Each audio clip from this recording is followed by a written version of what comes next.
बिस्मिल्लाहिर्रहमानिर्रहीम। अस्सलामु अलैकुम वरहमतुल्लाहि वबरकातुहू।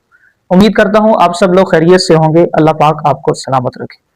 तो नाजरीन, हमारा ये इस्लामिक चैनल न्यू बनाया गया है, तो सबसे पहले इस इस्लामिक चैनल को सब्सक्राइब करें। हम हर मसाइल बयान करते हैं, लेकिन आज का अहम मौजू है कि कुर्बानी करने का तरीका कार क्या है। कुर्बानी तो हर बंदा करता है, लेकिन उसका शरीयत के मुताबिक और उसका दीन मतीन के मुताबिक क्या है। अहम मसला बताने चला हूँ, वीडियो को स्किप मत कीजिएगा। सबसे पहली बात, कुर्बानी के जानवर को ज़बह करने से पहले कुछ बातें सीखनी चाहिए। कुर्बानी के जानवर को ज़बह करने से पहले याद रखें, छुरी को तेज कर लें।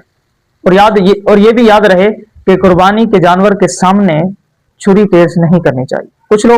कुछ लोग ऐसे होते हैं कि वो कुर्बानी के जानवर के सामने तेजी से छुरी चलाते हैं, लेकिन ये मसला गलत है।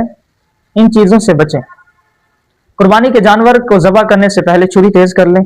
याद रखें, उसकी 4 रगें काटें, कम से कम 3 हो, तो ऐसा ना हो कि वो छुरी जो है वो मोहरा तक चली जाए।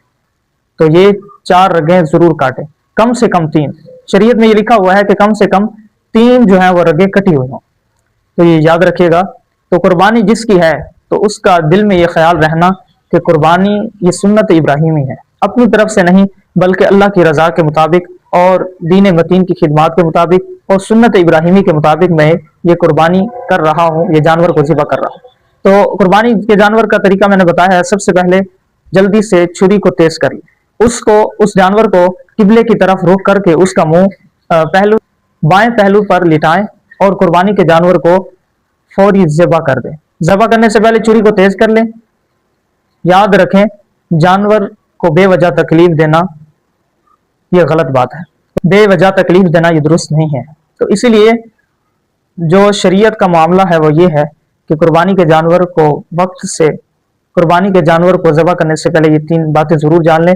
अगर कुर्बानी अपनी तरफ से है तो ये दुआ जरूर पढ़ लें, इन्नी वज्जहतु वजहिया लिल्लज़ी फ़तरस समावाति वल अर्द हनीफ़ा व मा अना मिनल मुशरिकीन कुल इन्ना सलाती व नुसुकी व महयाया व ममाती लिल्लाहि रब्बिल आलमीन ला शरीका लहु व बिज़ालिका उमिरतु व अना अव्वलुल मुस्लिमीन। अगर कुर्बानी फलां की नाम की है, तो उस शख्स का नाम ले और कोई भी दुआ पढ़ ले, तो उस शख्स के दिल में ये जरूर होनी चाहिए कि मैं अपनी तरफ से नहीं, बल्कि ये सुन्नत इब्राहिमी है। तो इसीलिए कुर्बानी के जानवर को बेवजह तकलीफ नहीं देनी चाहिए। जो शरीयत के मुताबिक है उस पर अमल करके कुर्बानी के जानवर को ज़बह करना चाहिए। जज़ाकल्लाह। अगर आपको कोई भी मसला हो तो हमारे इस चैनल में नीचे कमेंट कर सकते हैं, हम आपको जरूर मसला बताएंगे। जज़ाकल्लाह।